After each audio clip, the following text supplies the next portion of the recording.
Pearl Harbor from the Japanese Perspective. December 6, 1941. Hitokapu Bay, Kuril Islands. Lieutenant Zenji Abbe stood on the frozen deck of the aircraft carrier Akagi, watching his breath form clouds in the Arctic air. In his leather flying jacket pocket, pressed against his chest, lay a farewell letter to his wife and a lock of his hair for his funeral. He had written the final words that morning: "If I do not return, know that I served with honor." But somewhere in the back of his mind, a question gnawed that he dared not speak aloud. The Americans we are about to attack, are they truly the weakened nation our commanders promised? 24 hours later, that question would begin to find its answer in the most devastating way possible. What the Japanese pilots discovered after Pearl Harbor would not be measured in sunken ships or destroyed aircraft, but in a far more terrifying realization. They had not crippled a declining power. They had awakened an industrial colossus that would bury them in steel, aircraft, and ships at a rate that defied comprehension. This is the story of Pearl Harbor from the Japanese perspective, a tale not of military triumph, but of a nation's gradual, horrifying discovery that they had challenged an enemy whose industrial capacity was not just superior, but incomprehensible. The path to Pearl Harbor had been paved with desperation, not confidence. In July 1941, President Franklin Roosevelt froze all Japanese assets in America and imposed a total oil embargo.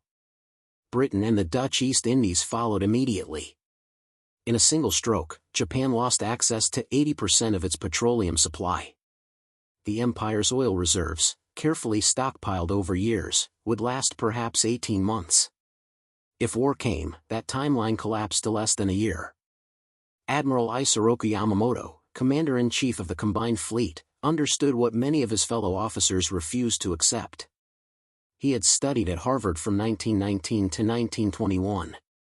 He had served as naval attaché in Washington. He had walked American streets, visited American factories, seen American abundance firsthand. In January 1941, he wrote a letter warning of the consequences of war with America. Should hostilities break out between Japan and the United States, it would not be enough that we take Guam and the Philippines or even Hawaii and San Francisco. To make victory certain, we would have to march into Washington and dictate the terms of peace in the White House. I wonder if our politicians have confidence as to the final outcome and are prepared to make the necessary sacrifices. He knew this was impossible. But Yamamoto was a patriot, and when his nation chose war, he would plan the attack. His strategy was brutal in its clarity: strike the American Pacific Fleet at Pearl Harbor with overwhelming force. Sink the battleships. Destroy the aircraft on the ground. By time, perhaps 6 months, perhaps a year, for Japan to seize the oil fields of the Dutch East Indies, the rubber of Malaya, the resources needed for survival, then negotiate peace from a position of strength before American industrial production could mobilize. It was a gambler's strategy from a man with a gambler's heart. And like most gamblers, he would lose. The First Air Fleet departed Hitokapu Bay on November 26, 1941. 6 aircraft carriers, Akagi, Kaga, Soryu, Hiryu, Shokaku, and Zuikaku.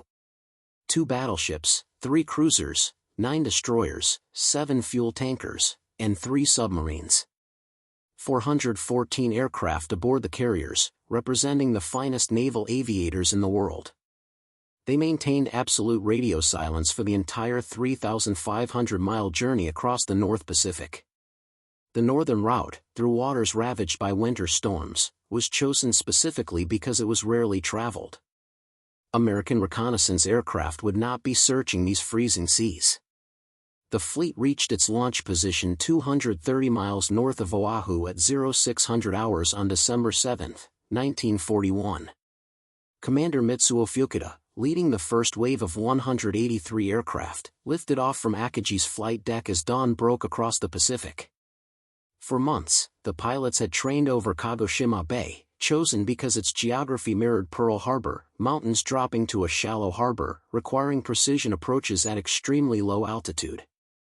The torpedo bombers had practiced releasing their weapons at altitudes of just 10 to 20 meters above the water. The torpedoes were designed to run at depths of 10 meters below the surface instead of the standard deeper depths that would strike the harbor bottom.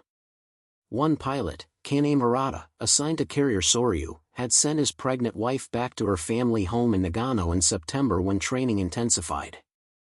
Following Japanese custom, neither showed emotion at their goodbye, though she wrote to him daily until the ship departed. At 0740 hours Hawaiian time, Fukuda's formation spotted the installations at Pearl Harbor spread below them. The harbor was crowded with ships.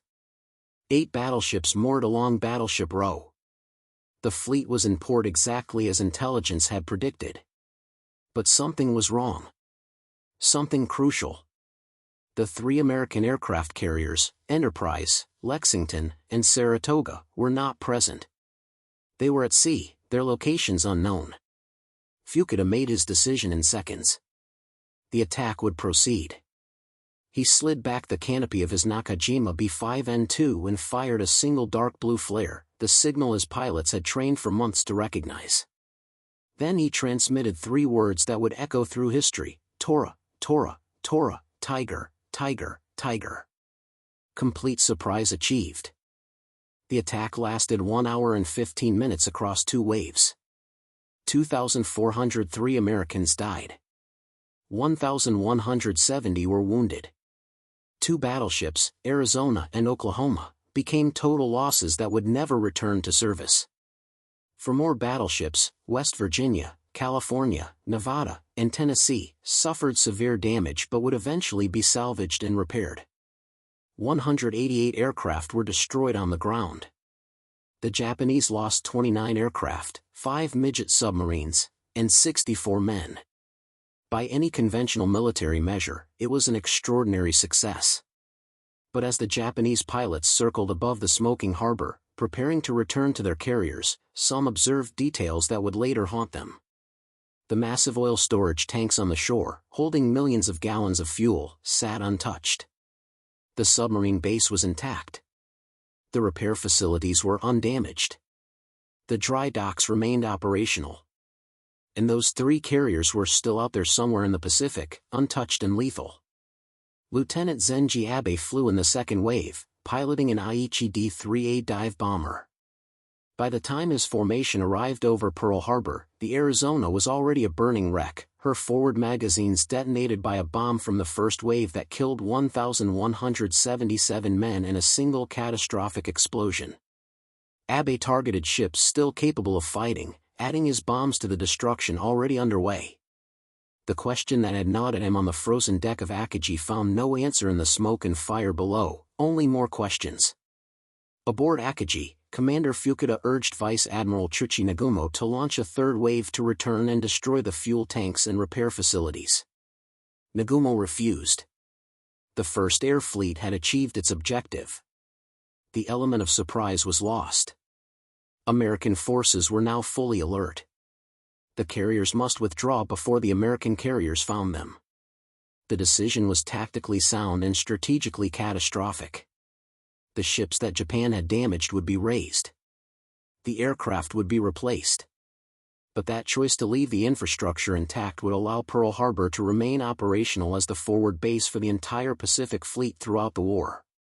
As the Japanese fleet steamed back toward home waters, the pilots began to process what they had witnessed. Yes, they had sunk battleships. Yes, they had achieved surprise. But the American base they had attacked revealed something deeply troubling. The scale of Pearl Harbor's facilities, the number of ships present, the infrastructure visible even from their attack altitude, all suggested an industrial capacity far beyond what Japanese intelligence had described. If this was just one American base, how many more existed? The question would be answered with brutal mathematical precision over the following months. In 1941, Japan had produced 5,088 aircraft. The United States had produced 19,433, nearly 4 times more. In 1942, as Japan struggled to replace the 4 carriers lost at Midway in June, the United States commissioned USS Essex, the first of a class that would eventually number 24 ships. Japan entered the war with 10 carriers. After Midway, it would never operate more than 6 simultaneously again. The numbers grew more devastating with each passing year. By 1943, American factories were producing approximately 8,000 to 9,000 aircraft per month. Japanese production for the entire year reached 16,000. The United States produced more in 2 months than Japan managed in 12. The SS Robert E. Peary, a Liberty ship, was constructed in 4 days, 15 hours, and 29 minutes. The keel was laid at 1 minute past midnight on November 8, 1942. The ship launched on November 12. While this was a publicity demonstration and normal production averaged 42 to 50 days, by 1943, American shipyards were completing 3 Liberty ships every 2 days. In the first 4 months of 1943 alone, American yards launched more merchant tonnage than Japan had built in 7 years of war preparation. The aircraft production gap was equally devastating. In 1944 alone, the United States produced 96,000 aircraft. The Willow Run plant in Michigan, operated by Ford Motor Company, produced B-24 Liberator bombers at a rate of 1 every 63 minutes, 24 hours per day. Each bomber contained 1,550,000 parts. American workers assembled them faster than Japanese factories could produce fighters to defend against them. By late 1943, Japanese pilots were beginning to encounter a phenomenon that their training had not prepared them for: American forces operating with seemingly unlimited resources. During the Battle of the Philippine Sea in June 1944, Task Force 58 brought together 15 American carriers and 900 aircraft, launching strikes that Japanese defenses simply could not match. The Japanese aircraft that opposed them, many flown by hastily trained replacement pilots following the catastrophic losses at Midway and subsequent battles, were slaughtered in what American pilots grimly nicknamed the Great Marianas Turkey Shoot. Japan lost between 350 and 600 aircraft, and 2 more carriers. The American industrial machine was now operating at a pace that made Japanese resistance mathematically impossible. The pilots who survived long enough to witness this transformation faced a psychological devastation as complete as any physical defeat.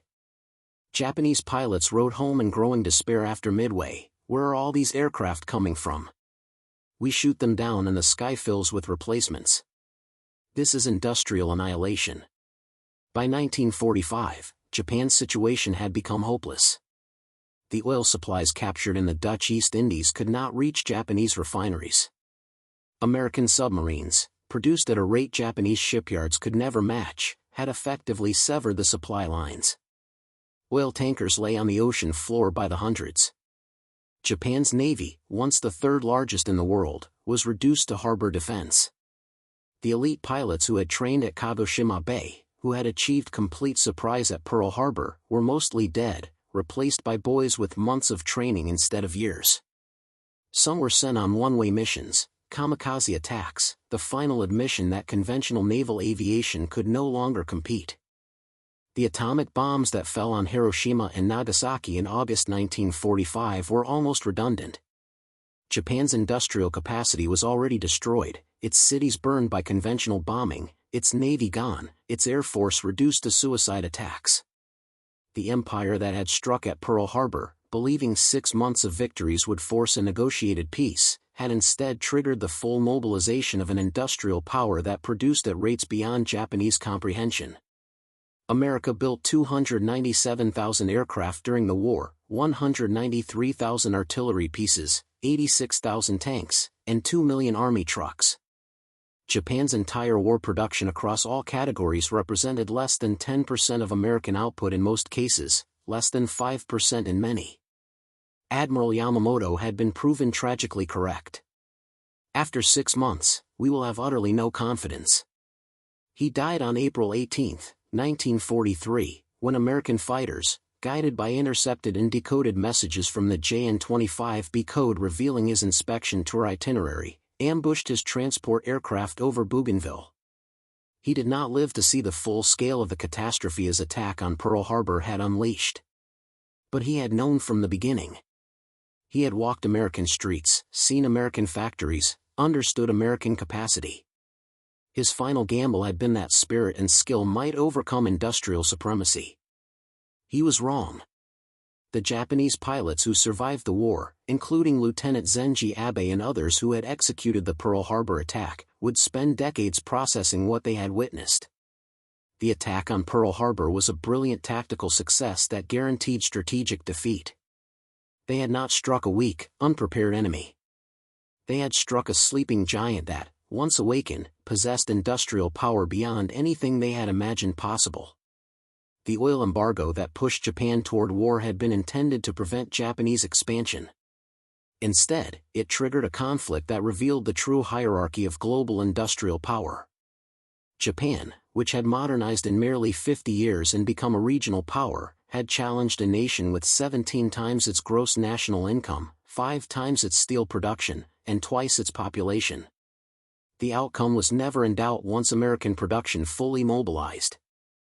American industrial might accomplished what Yamamoto had feared most, not through superior strategy or tactical brilliance, though both played roles, but through simple, overwhelming, relentless production. American factories built ships faster than they could be sunk. American industry produced aircraft faster than they could be shot down. American shipyards, aircraft plants, tank factories, and supply chains operated at a scale that rendered Japanese resistance increasingly futile with each passing month. By the time Emperor Hirohito announced Japan's surrender on August 15, 1945, the nation that had struck at Pearl Harbor in 1941 had been comprehensively defeated, not by American fighting spirit alone, but by American industrial capacity, operating at percentages of global output that Japan could never match. The pilots who attacked Pearl Harbor had awakened a giant, and that giant had buried them in steel.